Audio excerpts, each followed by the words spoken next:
শুনতে পাচ্ছ সবাই আওয়াজ? ঠিক আছে। Yes, sir. ঠিক আছে, শুরু করছি।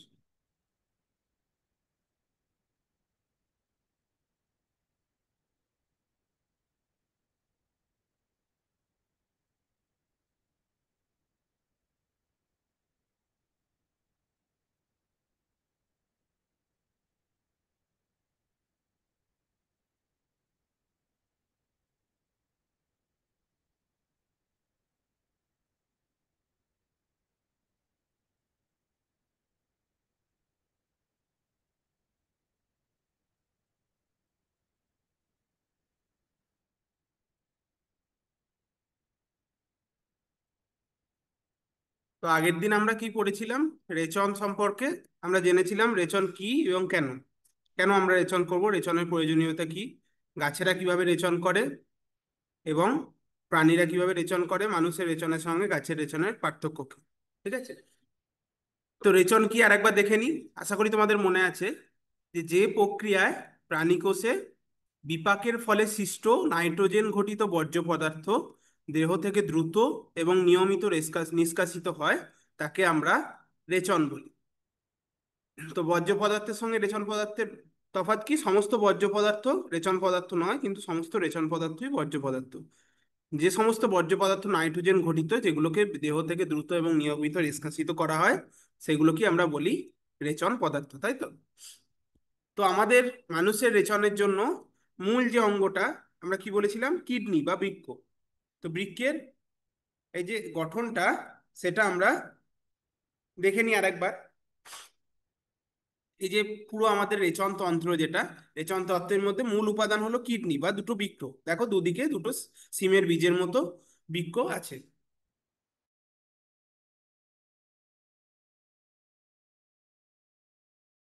এটা এটা হচ্ছে একটা রক্তবাহ। এটার নাম হচ্ছে রেনাল ভেন। আর এই যে লাল রঙের নালীটা, এটাও একটা রক্তবাহ, এটার নাম হচ্ছে রেনাল আর্টারি। তো কি হয়, এই রক্তগুলো আমাদের শরীরে যত রক্ত, সেগুলো মূলত এই রেনাল আর্টারি দিয়ে যখন আসে, এরপর কিডনির মধ্যে প্রবেশ করে, কিডনি বা বৃক্কের মধ্যে। তারপর কিডনি থেকে সেই রক্তের মধ্যে যে ক্ষতিকর পদার্থগুলো আছে, সেই ক্ষতিকর পদার্থগুলো কিডনি নিষ্কাশন করে দেয়, এবং তারপর সেটা এই দিক দিয়ে, এই যে গোবিনী বা ইউরেটার আমি বলেছিলাম আগের দিন, সেখান দিয়ে চলে আসে। আর বাকি যে শুদ্ধ রক্তটা, সেটা আবার রেনাল ভেন দিয়ে ফেরত চলে যায়। ঠিক আছে। তো দেখো, এই যে কিডনিতে আমাদের যে মূত্র উৎপাদন হচ্ছে, তো তো মূত্র উৎপাদন হয়ে এটা চলে আসছে গোবিনী বা ইউরেটারের মাধ্যমে। কোথায় না? মূত্রথলি বা ইউরিনারি ব্লাডার ইংরাজিতে। ইউরিনারি ব্লাডার বা মূত্রথলিতে। তো মূত্রথলিতে আসার পর এটা এখানে, থলি মানে কি? থলি মানে আমরা বাজার করার থলি দেখেছি, কিছু জিনিস নিয়ে যাওয়ার জন্য বা কিছু জিনিস সঞ্চয় করে রাখার জন্য। তো মূত্রথলিতে মূলত মূত্র সঞ্চয় করে রাখা হয়। এরপর যখন 400 500 ml বা 600 ml মূত্র হয়ে যায়, তখন আমাদের ব্রেন থেকে একটা সিগন্যাল আসে। সেই সিগন্যালটা এসে কি করে, আমাদের এই যে ইউরিনারি স্ফিংটার আছে, ইন্টারনাল এবং এক্সটার্নাল স্ফিংটার, ইন্টারনাল স্ফিংটার খুলে যায়। তারপর তোমার ইচ্ছা মতো তুমি ভলেন্টারিলি এক্সটার্নাল স্ফিংটারটাকে খোলা বা বন্ধ করে মূত্র ত্যাগ করতে পারো। ঠিক আছে, এটা আমরা জেনেছিলাম আগের দিন। তো এবার আমরা দেখে নিই, এই যে বৃক্ক, এই বৃক্কের মধ্যে কিভাবে মূত্রটা উৎপাদন হয়। রক্ত এলো, রক্তের মাধ্যমে ক্ষতিকর পদার্থটা জলীয় পদার্থের সাথে মূত্র তৈরি হলো, তারপর শুদ্ধ হয়ে রক্তটা বেরিয়ে গেল, সে তো জানলাম। কিন্তু কিভাবে মূত্রটা উৎপন্ন হচ্ছে, সেইটার বিশদে আমরা এখন জানব।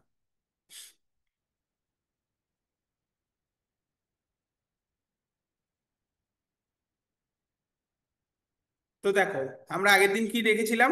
এই যে বৃক্কের, যদি আমরা বৃক্কটাকে একটা এরকম ভাবে ওপর নিচে একটা কাটি, একটা যদি ব্লেড বা ছুরি চালিয়ে কাটি, তাহলে আমরা কি দেখতে পাবো? এইরকম একটা গঠন দেখতে পাবো, তাই তো? কি বলেছিলাম? যে এই যে গোবিনীটা আসছে, গোবিনীটা এসে কোথায় যাচ্ছে? বৃক্কের মধ্যে সংযুক্ত হচ্ছে। এই সংযুক্ত হওয়ার পর দেখো ওপরে এই যে ছোট ছোট লাল লাল রঙের অংশগুলো, ত্রিকোণাকার, এগুলোকে আমরা বলি হচ্ছে রেনাল পিরামিড। ঠিক আছে, রেনাল পিরামিড। দেখো একটা গোবিনী তো এলো, এখান থেকে পুরো একটা গোবিনী পাইপের মতো এলো, তারপর এখানে সংযুক্ত হলো। সংযুক্ত হওয়ার আগে দেখো গোবিনীটা আস্তে আস্তে বড় হয়েছে। এখানে কিন্তু ছোট ছিল প্রথমে, এই জায়গাটায় প্রথমে ছোট ছিল নিচের দিকটা, তারপর যখন বৃক্কের কাছাকাছি আসছে দেখো গোবিনীটা বড় হচ্ছে আস্তে আস্তে। বড় হওয়ার পর যখন আস্তে আস্তে দেখো সেটা বিভিন্ন শাখা প্রশাখায় বিভক্ত হচ্ছে, তাই তো?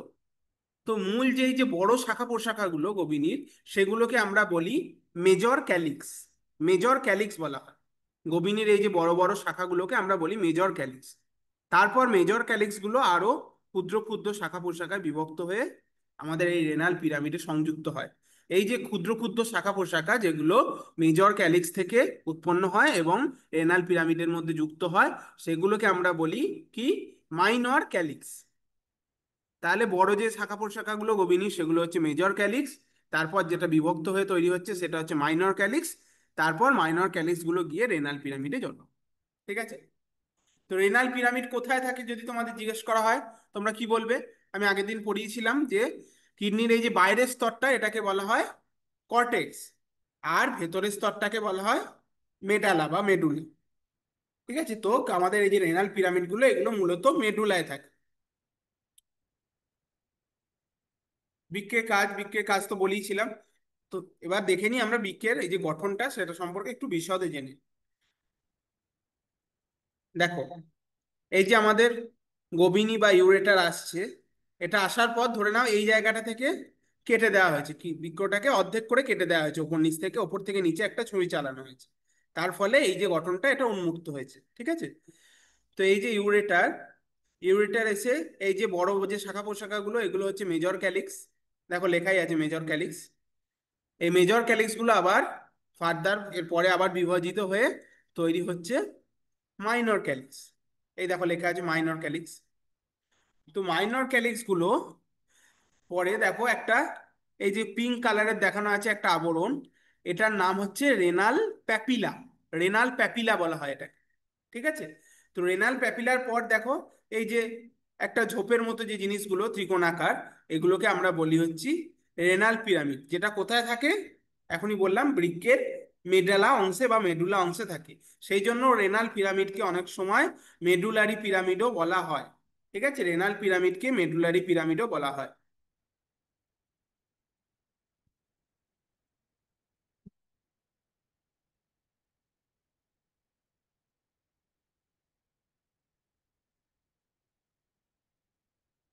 তো দেখো এই যে আমাদের যে মেডুলারি পিরামিড বা রেনাল পিরামিড, এইটা আমাদের মূত্র উৎপাদনের জন্য খুব একটা গুরুত্বপূর্ণ স্থান। কেন? দেখে নিই আমরা। এই দেখো এই যে রেনাল পিরামিড, এগুলো তো বুঝতে পারছো এগুলো রেনাল পিরামিড বা মেডুলারি পিরামিড। তো এইখান থেকে একটা অংশকে ছোট্ট এই যে গোল দেখানো আছে, এই গোল অংশটাকে বড় করে দেখানো হয়েছে। ঠিক আছে? বড় করে দেখানোর পর তোমরা কি দেখতে পাচ্ছ? দেখতে পাচ্ছ এরকম একটা স্ট্রাকচার বা গঠন। এটাকে আমরা কি বলি? নেফ্রন। নিশ্চয়ই শুনেছো, আগে নেফ্রন বলা হয়। নেফ্রন হলো বৃক্কের গঠনগত একক। ঠিক আছে? গঠনগত এবং কার্যগত এককও বলতে পারো নেফ্রন। এটার মাধ্যমেই আমাদের মূত্র উৎপাদনের মূল কাজটা হয়। কিভাবে হয় আমি বিশদে আলোচনা করছি। ঠিক আছে? তো আমরা দেখে নিই এই ছবিটাতে কিভাবে মূত্র আসছে এবং যাচ্ছে। দেখো ব্লাড বা রক্ত আমাদের কোথা দিয়ে, এই যে বললাম লাল রঙের এই যে ধমনীটা, বৃক্কীয় ধমনী, এখান দিয়ে, এবার রেনাল ধমনী, সেখান দিয়ে প্রবেশ করলো। প্রবেশ করার পর দেখো এই যে ছড়িয়ে পড়ছে এই যে রেনাল পিরামিডগুলোর আশেপাশে বা বৃক্কীয় পিরামিডগুলোর আশেপাশে। তো এইখান দিয়ে রক্তটা কিন্তু যাচ্ছে, এবং এই রক্তের থেকে আমাদের যে জলীয় অংশ এবং যে নাইট্রোজেন ঘটিত বর্জ্য পদার্থগুলো এবং আরো কিছু মিনারেলস এবং অন্যান্য পদার্থ, সেগুলো চলে আসছে আমাদের নেফ্রনে। ঠিক আছে? নেফ্রনে চলে আসছে। নেফ্রনের মধ্যে আমাদের এই যে জলীয় অংশ এবং যে জিনিসগুলো আমাদের বডি থেকে বা শরীর থেকে বের করে দিতে হবে সেগুলো চলে আসছে। তারপর সেগুলো চলে আসার পর কি হলো, দূষিত রক্তটা থেকে যখন দূষিত পদার্থটা একটা রক্ত থেকে বার করে দেওয়া হলো, তখন রক্তটা কি হয়ে গেল? বিশুদ্ধ রক্ত। তো এই যে দূষিত রক্ত এলো, আসার পর এইখানে বিশুদ্ধকরণ হলো, এবং বিশুদ্ধকরণের পর এই যে দেখো লেখা আছে ক্লিন ব্লাড বা পরিষ্কার রক্ত বা শুদ্ধ রক্ত, এই শুদ্ধ রক্তটা ফিরে গেল। ঠিক আছে? তো কিভাবে হলো? এই পুরো প্রসেসটা সেটা নেফ্রনের মধ্যে হলো। এবার এই যে নেফ্রনের এই যে স্ট্রাকচারটা দেখছো বা গঠনটা দেখছো, এটা কি, কেন এবং এটার মাধ্যমে কিভাবে কি কাজ হয় সেটা আমরা দেখে নিই এবার। দেখো, আগের ছবিটা ভালো করে খেয়াল করো। এই যে লাল রঙের কি বলেছিলাম, বৃক্কীয় ধমনী। তো বৃক্কীয় ধমনীর মাধ্যমে কি এলো, আমাদের রক্ত এলো, রক্তটাকে বিশুদ্ধ করতে হবে এখন। ঠিক আছে, তো এই দেখো বৃক্কীয় ধমনী এইখানে ছোট করে দেখানো আছে, বৃক্কীয় ধমনীর মাধ্যমে রক্তটা এলো, এবার এটাকে বিশুদ্ধ করতে হবে। দেখো এই বৃক্কীয় ধমনীটাই ধরে নাও, এই এই ধমনীটা, ঠিক আছে, এই লাল রঙের যে ধমনীটা দেখতে পাচ্ছ, এই ধমনীটা দেখো। এবার নেফ্রনটা তো খুব একটা ক্ষুদ্র অংশ, অনেক প্রচুর নেফ্রন থাকে একটা কিডনির মধ্যে, সেই জন্য একটা নেফ্রনকে এখানে বোঝার সুবিধার জন্য দেখানো হয়েছে। ঠিক আছে, এই দেখো এই যে লাল রঙের অংশটা এটা হচ্ছে বৃক্কীয় ধমনী। তো এটা এসে এখানে দেখো একটা এরকম পেঁচানো অংশের ঠিক সৃষ্টি করেছে, তাই তো, এটাকে আমরা বলি। এবং তার বাইরের দিকে দেখো একটা এরকম হুকের মতো একটা অংশ আছে, তাই তো, এটাকে যেন ধরে আছে এটা। তো এই অংশটাকে আমরা বলি হচ্ছে গ্লোমেরুলাস। ঠিক আছে, গ্লোমেরুলাস বলা হয়। তো গ্লোমেরুলাসের মাধ্যমে এই যে রক্ত থেকে আমাদের এই যে জলীয় অংশটা এটা চলে এলো এই জায়গাটায়, এটার নাম হচ্ছে, ইংরাজিতে বলা হয় প্রক্সিমাল কনভিউলেটেড টিউবিউল, বা বাংলাতে বলা হয় নিকটবর্তী সংবর্ত নালিকা। ঠিক আছে, তো এর মাধ্যমে এর মধ্যে যখন চলে এলো, তারপর আচ্ছা আমি প্রথমে গঠনটা বলে দিই, তারপর কিভাবে কার্য হয় বলছি। তো দেখো এর মধ্যে যখন চলে এলো, এরপর এই যে জলীয় অংশটা এইখান দিয়ে যাচ্ছে, যেতে যেতে যেতে যেতে দেখো এই যে নালিকার মতো অংশটা, এটা একটা মানে এটা যতটা মোটা সেটা একই রকম মোটা থাকছে, তো এখানে সহজভাবে বলতে গেলে এর ব্যাস বা ব্যাসার্ধটা একই রকম থাকছে।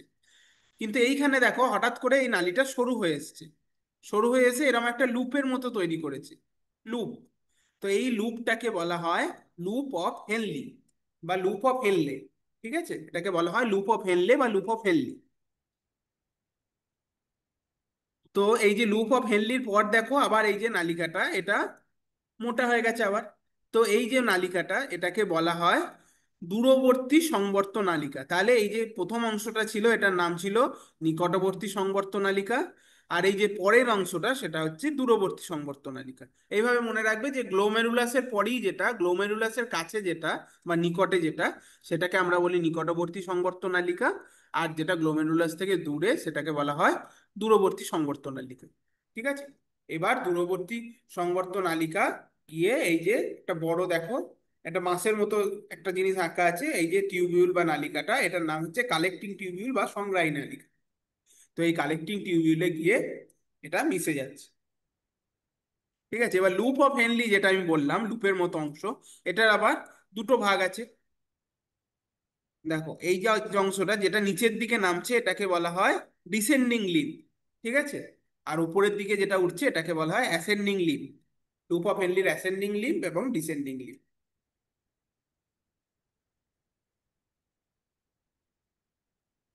তো এবার পুরো কর্মপদ্ধতিটা কিভাবে হচ্ছে আমি যদি বলি, দেখো এই ছবিটায় দেখতে পাচ্ছ, এই যে লাল অংশটার ভেতর দিয়ে রক্ত চলাচল করছে, এই রক্ত চলাচল করছে। এবার রক্তটা কি হচ্ছে, রক্ত থেকে একটা বিশেষ প্রক্রিয়ায় এই যে গ্লোমেরুলাস থেকে আমাদের জলীয় অংশ এবং যে যে পদার্থগুলো দেখো এই যে সাদা সাদা করে দেখানো হচ্ছে যেটা বেরিয়ে আসছে এই ভিডিওটায়, তো এই এই জিনিসগুলো আমাদের শরীর থেকে অ্যাকচুয়ালি বার করে দিতে হবে। সেই জন্য রক্ত থেকে এই জিনিসগুলো চলে আসছে আমাদের এই গ্লোমেরুলাসে নিকটবর্তী বাউম্যান্স ক্যাপসুল। ঠিক আছে, এই যে ক্যাপসুলটা বাউম্যান্স ক্যাপসুল এখানে চলে আসছে। তো এই বাউম্যান্স ক্যাপসুলে যখন আসছে, তারপর এটা নিচের দিকে চলে যাচ্ছে। নিচের দিকে কোথায় যাবে এখনই বললাম, প্রক্সিমাল কনভলিউটেড টিবিউল বা নিকটবর্তী সংবর্ত নালিকায় যাবে। তাহলে প্রথম থেকে কি কি অংশ আছে, যদি তোমাকে একটা পরীক্ষা জিজ্ঞেস করে যে প্রথম থেকে নেফ্রনের কি কি অংশগুলো আছে পরপর যদি বলতে বলে, তো কি বলবে প্রথমে? প্রথমে গ্লোমেরুলাস, গ্লোমেরুলাসের যে রক্তবাহটা সেখান থেকে চলে আসছে কোথায়, বাউম্যান্স ক্যাপসুলে। বাউম্যান্স ক্যাপসুলের পর হচ্ছে নিকটবর্তী সংবর্ত নালিকা, বাউম্যান্স ক্যাপসুল, নিকটবর্তী সংবর্ত নালিকা। তারপর হচ্ছে একটা লুপের মতো অংশ, সেই লুপের মতো অংশটাকে আমরা কি বলি, লুপ অফ হেনলে বা লুপ অফ হেনলি। ঠিক আছে, তো বাউম্যান্স ক্যাপসুল, নিকটবর্তী সংবর্ত নালিকা, লুপ অফ হেনলে। তারপর হচ্ছে দূরবর্তী সংবর্ত নালিকা, দূরবর্তী সংবর্ত নালিকার পর হচ্ছে সংগ্রাহী নালিকা বা কালেক্টিং টিউবিউল। ঠিক আছে, তো দেখো এই যে রক্তটা এখান দিয়ে আসছে, এই ছবিটায় দেখো ব্লাড ফ্লো লেখা আছে, মানে রক্তটা এখান দিয়ে ফ্লো হচ্ছে, এই যে তীর চিহ্ন দিয়ে বোঝানো আছে। রক্তটা এদিকে এসে এদিকে চলে যাচ্ছে, এদিকে এসে এইদিকে যে চাওয়ার মাঝখানে দেখো এই নীল তীর দিয়ে যেটা বোঝানো আছে, নীল অ্যারো দিয়ে, এখান থেকে রক্তের জলীয় অংশ এবং যেটা নিষ্কাশন করতে হবে সেই অংশটা চলে আসছে আমাদের বাউম্যানস ক্যাপসুলে, তাই তো, বাউম্যানস ক্যাপসুলে। তো বাউম্যানস ক্যাপসুলে আসার পর এটা আসছে নিকটবর্তী সংবর্ত নালিকায়। তো নিকটবর্তী সংবর্ত নালিকায় আসার পর সেটা কি হচ্ছে দেখে নিই।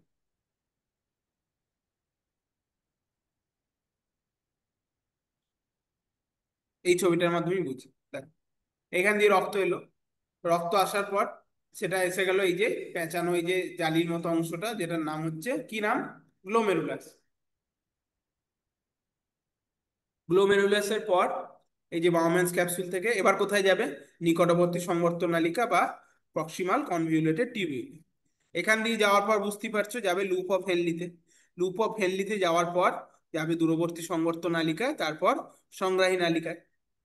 তো এই যে এতগুলো যে গঠন আছে, এই গঠনগুলো দেখো পেঁচানো পেঁচানো এই যে গঠনগুলো, এগুলোর প্রয়োজনীয়তাটা কি, এটা তোমার মনে প্রথম প্রশ্ন জাগবে যে এরকম হতে গেল কেন। এখান থেকেই তো জল এবং যে দূষিত পদার্থ বা বর্জ্য পদার্থগুলো এখান থেকেই তো সংগ্রহ হয়ে যাচ্ছে, তো এখান থেকে তো একদম সংগ্রাহী নালিকার মাধ্যমে বাইরে বের করে দিলেই হতো।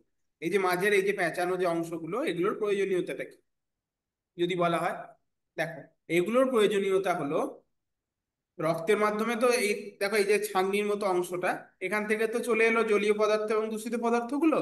তারপর এই যে যাচ্ছে এখান দিয়ে এই যাওয়ার সময় কিছু জিনিস কি হয়, রক্ত থেকে আমাদের কিছু প্রয়োজনীয় পদার্থ এইখানে নির্গত হয়ে যায়। তো তোমার শরীর থেকে যখন একটা প্রয়োজনীয় পদার্থ নির্গত হয়ে যাচ্ছে, তো সেটা যদি বাইরে চলে যায় সেটা খারাপ কি ভালো, নিশ্চয়ই খারাপ। তো সেটাকে কি করতে হবে, যেটা বাইরে বেরিয়ে গেছে সেটাকে আবার ফিরিয়ে আনতে হবে। তো এইখান থেকে এই যে রক্ত থেকে বেরিয়ে গেল, ধরো একটা তোমার খুব প্রয়োজনীয় একটা জিনিস ছিল, ধরো এ হচ্ছে আমাদের একটা প্রয়োজনীয় জিনিস, ঠিক আছে, আমি লিখে বোঝাচ্ছি তাহলে সুবিধা হবে।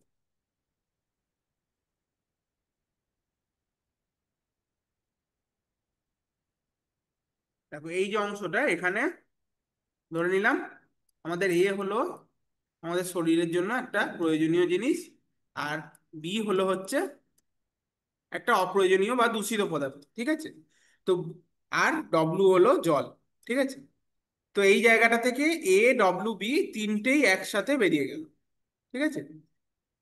বেরিয়ে যাওয়ার পর দেখো বি হচ্ছে দূষিত পদার্থ, ডব্লু হচ্ছে ওয়াটার বা জল, আর এ হচ্ছে প্রয়োজনীয় পদার্থ। তো বিটাকে আমাদের মূল উদ্দেশ্য হচ্ছে বিটাকে শরীর থেকে বের করে দাও এবং কিছু জল বের করে দাও, ঠিক আছে।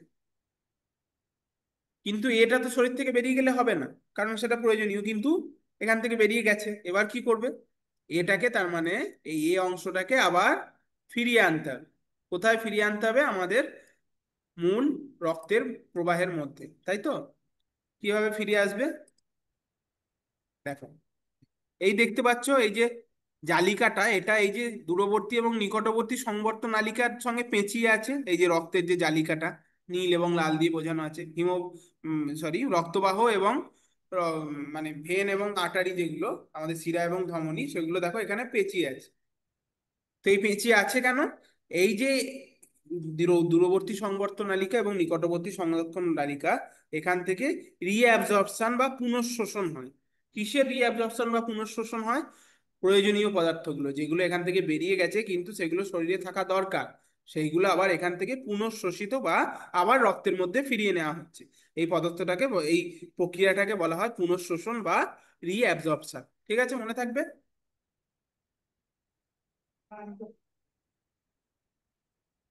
তো এই যে পুনঃশোষণ প্রক্রিয়াটা এটা কিভাবে হয় সেটা একটু বিশদে আমি আলোচনা করছি, দেখে নাও।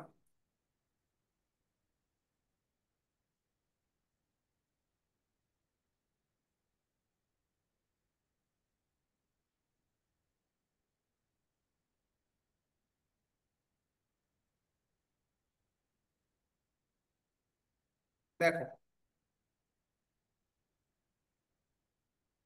আমরা কি দেখি, যে যখন কোনো জিনিস তোমরা নিশ্চয়ই ব্যাপন অভিযোজন, সরি অভিস্রবণ, এই জিনিসগুলো পড়েছো।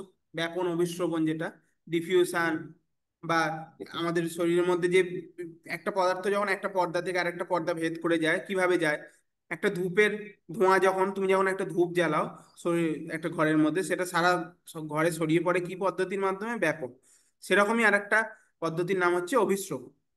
তো এই যে পদ্ধতিগুলো হয়, এগুলো কি হয় সব সময় দেখবে, জল ধরো, জল কোথা, তোমার একটা বাড়ির ট্যাঙ্কিতে জল আছে, তুমি নিচে একটা কল খুললে জলটা পেয়ে গেলে, তো জল তো সবসময় উপর থেকে নিচে এলো, তার মানে উচ্চ থেকে নিম্ন চাপের মধ্যে জল যায়।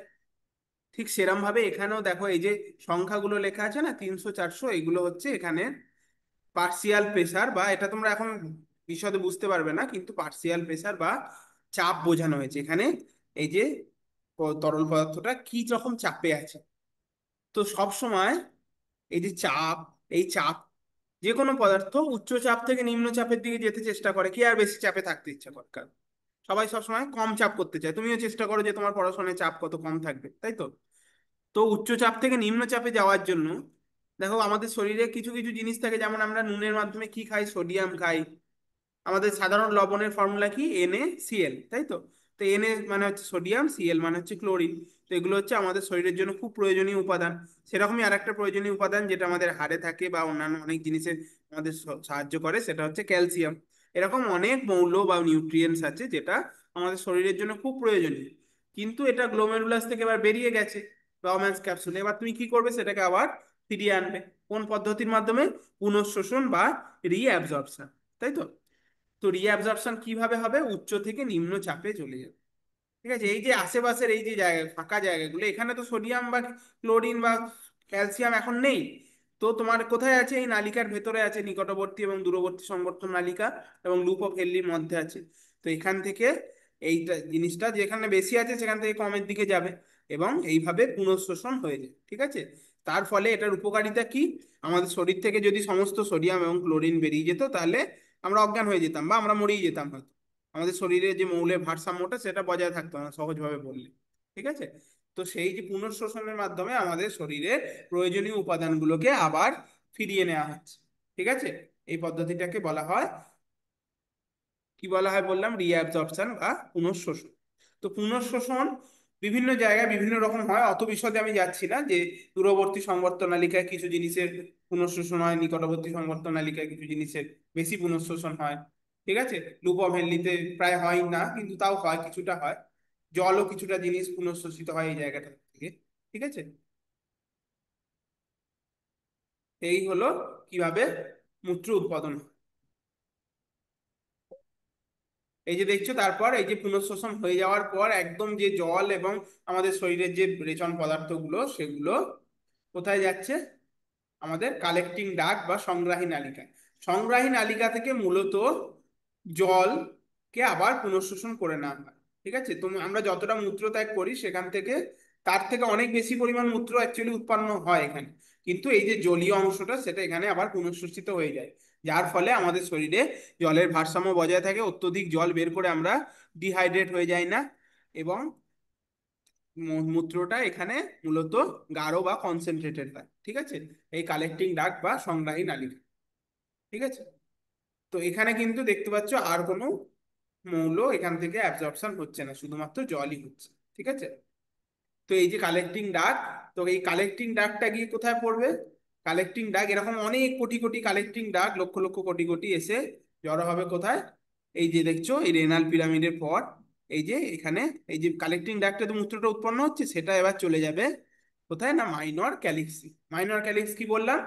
গোবিনীর যে একদম ক্ষুদ্র শাখা প্রশাখা। তো মাইনর ক্যালিক্স থেকে এবার যাবে হচ্ছে বড় শাখা প্রশাখাগুলো, অনেক মাইনর ক্যালিক্স মিলে তৈরি করবে একটা মেজর ক্যালিক্স। তো মেজর ক্যালিক্সের মধ্যে এলো যে তৈরি হয়েছে যে মূত্রটা।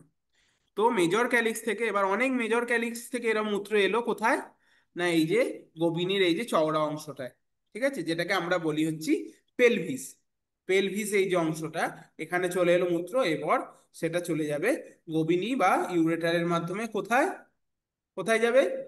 মূত্র থলিতে। দেখো বৃক্কের নেফ্রন কর্তৃক মূত্র উৎপাদন কিভাবে হয় দেখলে, গ্লোমেরুলাস থেকে বায়োম্যান্স ক্যাপসুল, বায়োম্যান্স ক্যাপসুল থেকে নিকটবর্তী সংবর্ধন নালিকা, তারপর লুপ অফ হেনরি, তারপর দূরবর্তী সংবর্ধন নালিকা, এবং তারপর সংগ্রাহক নালিকা বা কালেক্টিং টিউবিউল। তো এই যে সংজ্ঞাহী নালিকা বা কালেক্টিং টিউবিউলে এলো, তারপর সেটা মাইনর ক্যালিক্স এবং মেজর ক্যালিক্স হয়ে চলে গেল বৃক্কের পেলভিসে। পেলভিস থেকে চলে গেল কোথায়, ইউরেটারে। ইউরেটার থেকে এবার যাবে কোথায়, ইউরিনারি ব্লাডার বা মূত্রথলিতে। মূত্রথলি থেকে যাবে মূত্রনালীতে। তারপর তুমি তোমার স্ফিংটার দিয়ে, এক্সটার্নাল এবং ইন্টারনাল স্ফিংটার দিয়ে কন্ট্রোল করে তুমি মূত্র ত্যাগ করবে। তো ছবির মাধ্যমে বুঝে নেওয়া যাক। দেখো, আমি আগের দিনও বলেছিলাম যে এই যে পেলভিস থেকে এই যে আসছে, আসার পর এই যে গভীনির মাধ্যমে চলে এলো মূত্রথলি বা ইউরিনারি ব্লাডারে, তাই তো। তো এটা তো সোজাভাবেও এখানে আসতে পারতো। এটা কেন আসি, কেন এরম ভাবে ব্যাঁকা ভাবে এলো, দেখো এখানে একটা, আমি একে বোঝাচ্ছি।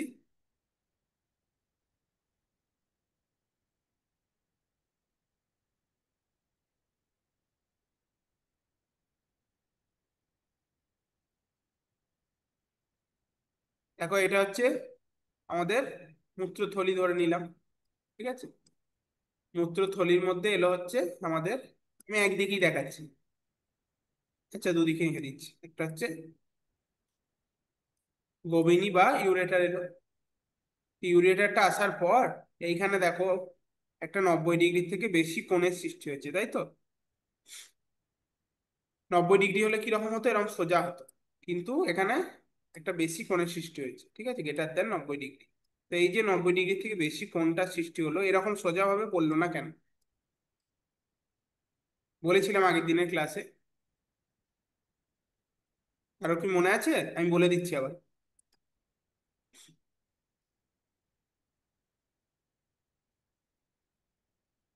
যদি সোজাভাবে পড়তো তাহলে কি হতো, এই যে সোজাভাবে যদি পড়তো মূত্রটা, তাহলে এই যে সোজাভাবে আসার পর আমাদের মূত্রথলিতে, মূত্রথলির এই যে বাইরের অংশটায় যেখানে ধাক্কা খেত, প্রত্যেকদিন এইভাবে ধাক্কা খেতে খেতে এই জায়গাটায় একটা বড় গুণ বা ক্ষত সৃষ্টি হতো, তাই তো। সেই জন্য প্রাকৃতিক ভাবে আমাদের এরকম ভাবে কোণ করে মূত্র এসে এখানে মূত্রথলিতে জমা হয়, যার ফলে আমাদের এখানে কোনো রকম অসুবিধা হয় না এবং মূত্রথলির মধ্যে মূত্র সঞ্চিত থাকতে পারে।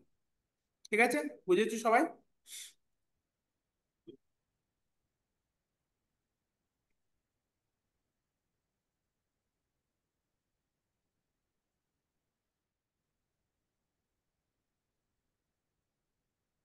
তাহলে দেখে নিই আজকে কি কি করলাম। আগের দিনই পড়েছিলাম আমরা কিডনি বা বৃক্কের সঙ্গে কিভাবে মূত্র উৎপাদিত হয়, সেখান থেকে গোবিনী এবং মূত্রথলির মাধ্যমে বাইরে আসে, তাই তো। তো তারপর বৃক্কের বাইরের অংশটা এই যে কর্টেক্স এবং ভেতরের অংশটাকে আমরা বলি মেডালা। মেডালার মধ্যে কি থাকে, রেনাল পিরামিড। এখন তোমরা বলতে পারবে রেনাল পিরামিডের ভেতরে কি থাকে যদি বলা হয়, কি অংশটা পড়ালাম এখনই এই জায়গাটা থেকে একটা গোল করে, নেফ্রন।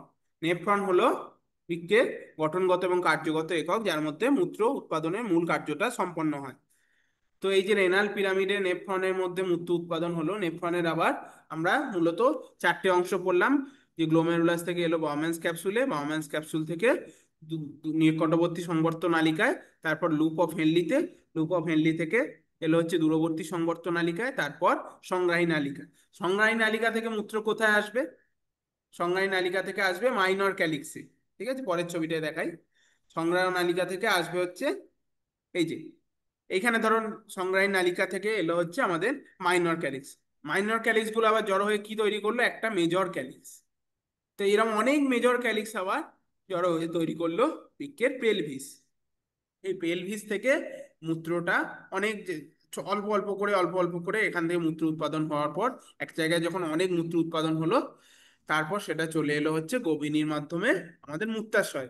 এরকম ভাবে অনেকক্ষণ ধরে মূত্র জমতে জমতে যখন মূত্রথলিতে 500, 400 থেকে 500 মিলিলিটার মূত্র উৎপাদন হলো বা 600 মিলিলিটার, তখন মূত্রথলির এই যে প্রসারণ হলো, সেটা আমাদের বিভিন্ন নার্ভাস তন্ত্র বা আমাদের যে নার্ভাস তন্ত্রের যে ওখানে সংগ্রাহকগুলো আছে সেগুলো এসে সেই নার্ভের মাধ্যমে সিগন্যাল চলে গেল ব্রেনে, এবং ব্রেন তোমাকে নির্দেশ দিল যে, মস্তিষ্ক, মস্তিষ্ক তোমাকে নির্দেশ দিল যে এবার মূত্র ত্যাগ করতে হবে। তখন ইন্টারনাল স্ফিংক্টার খুলে গেল, তারপর তুমি তোমার ইচ্ছা মতো এক্সটার্নাল স্ফিংক্টার খুলে মূত্র ত্যাগ করলে। ঠিক আছে, বুঝেছো সবাই। এটাই হলো মূল প্রক্রিয়া।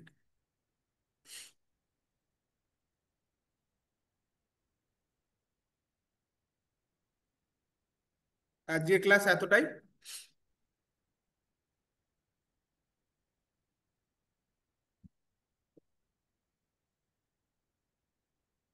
ধন্যবাদ সকলকে।